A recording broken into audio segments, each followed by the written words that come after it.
હવામાનમાં પલટો આવ્યો છે. ઉત્તર ગુજરાત કેટલા ભાગોમાં હવામાન પલટો આવ્યો છે. દક્ષિણ ગુજરાત, દક્ષિણ સૌરાષ્ટ્રના ભાગોમાં હવામાનમાં પલટો આવ્યો છે. પરંતુ આજે તારીખ 19માં સૌરાષ્ટ્રના ઘણા ભાગોમાં હવામાનમાં પલટો આવશે અને ગાજવીજ સાથે કેટલાક ભાગમાં વરસાદ થવાની શક્યતા છે. કોઈ ક્વચિત કોઈ ભાગમાં કરા પડવાની શક્યતા રહી શકે. પરંતુ લગભગ વડોદરાના ભાગોના આસપાસ બોરડીના ભાગોમાં પણ હવામાનમાં પલટો આવવાની શક્યતા રહે છે. પંચમહાલના છોટાઉદેપુર અને પૂર્વ ગુજરાતના ભાગોમાં પણ હવામાનમાં પલટો આવવાની શક્યતા રહે છે. આ ઉપરાંત લગભગ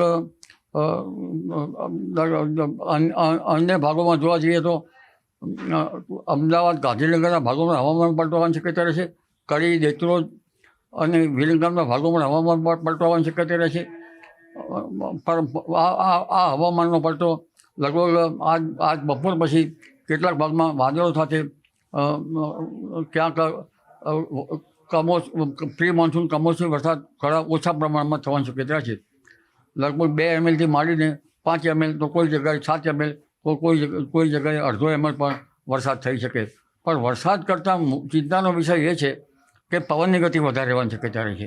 વિન્ડ ગસ્ટ એટલે આંચકાના પવનની ગતિ લગભગ મધ્ય ગુજરાતના ભાગોમાં, અમદાવાદના ભાગોમાં, ગાંધીનગરના ભાગોમાં ક્યાંક 35 કિલોમીટર તો 40 કિલોમીટરની રહેવાની શક્યતા રહે છે. આ ઉપરાંત સૌરાષ્ટ્રના કેટલાક ભાગમાં 55 કિલોમીટરની આસપાસ રહેવાની શક્યતા રહે છે. કચ્છના ભાગમાં પણ પવનની ગતિ વધારે છે. સૌરાષ્ટ્રના અન્ય ભાગમાં પણ પવનની ગતિ વધારે છે. આ પવનની ગતિના કારણે તેની અસર જો ક્યાંક ઘઉંના પાકો ઊભા હોય તો તે પડી જતા હોય છે અને ઘઉંના પાકો પડી જાય તો એમાં લગભગ વધુ પડ્યા હોય તો 25% જેવો દાણા ખાઈ જવાની શક્યતા રહેતી હોય છે આશા પડતી. એટલે તેમાં ઉત્પાદન ઘટી શકે, પછી ખડું વાળવું પડે પાછળ. પરંતુ આ પવનની ગતિ જે 40 કિલોમીટર, ક્યાંક 35 કિલોમીટર, ક્યાંક 50 કિલોમીટર, ક્યાંક વધારે 55 કિલોમીટર, આ ગતિ આંબાના પાક ઉપર વધારે અસર કરશે. આંબાના મોર ગળી જવાની શક્યતા છે. કદાચ નાની કેરીની શરૂઆત થઈ છે તો હજુ પણ પવનની ગતિ રહેવાની શક્યતા રહેતા એપ્રિલ માસમાં પણ તો કેરી ગળી જવાની શક્યતા રહેશે. અને ત્યારબાદ બીજો 25મી માર્ચ આસપાસ આવવાની શક્યતા રહેશે.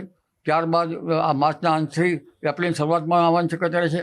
એપ્રિલ માસમાં પણ 25 વધારે આવવાની શક્યતા રહેશે. પણ હરકત એ છે કે હમણાં હવામાન ઠરી ગયું છે. લગભગ ઉષ્ણતામાનમાં ઘટાડો થયો છે, જે માર્ચના અંતમાં 40-41 ડિગ્રી સેલ્સિયસ ઉષ્ણતામાન રહેવાની શક્યતા હતી તે કોઈ ભાગમાં અત્યારે 35-36 આસપાસ આવી ગયું છે અને લગભગ 38-39 ડિગ્રી સેલ્સિયસ આસપાસ થોડા દિવસ રહેવાની શક્યતા રહે છે. એટલે ઉષ્ણતામાન ન વધે તો તેની અસર મોસમ ઉપર થઈ શકે. એપ્રિલમાં તો ઉષ્ણતામાન વધવું જ જોઈએ, ગંગા જમુનાના મેદાન તપવા જ જોઈએ. એટલે એક પછી એક 25 વૃક્ષો પાવતા હજુ લગભગ 3 થી 4 25 વૃક્ષો પાવવાની શક્યતા છે. તો હવામાન ઠરી જતું હોય છે, જેની સીધી અસર મોસમ ઉપર થવાની શક્યતા રહેતી હોય છે.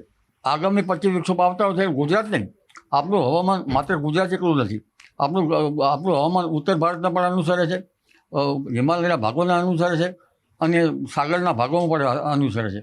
ઉપર ટ્રફ બને એને અનુસરે છે અને ઉપર તો જેટ ધારા જે હોય ને એને અનુસરે છે.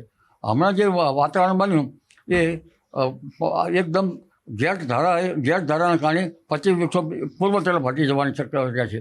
એટલે હવે પૂર્વ ભારતના ભાગોમાં વરસાદ થવાની શક્યતા રહે છે. અને લગભગ પવનની ગતિ તો દક્ષિણ મધ્યના ભાગોમાં તો 60 થી 70 કિલોમીટર ઝડપની શક્યતા રહે છે. એટલે હજુ તારીખ 19માં આજ સાંજ સુધીમાં હવામાનમાં પલટો આવશે.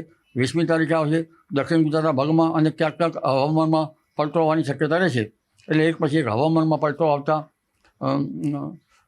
જે ખાસ કરીને જે ઊભા પાક જે છે બાગાયતી એના ઉપર અસર થવાની શક્યતા રહેશે. પણ હરકતની વાત એક છે કે અત્યારે ગરમી ચખી જાય તો સારું. આ ગરમીના બદલે મોસમમાં કંઈક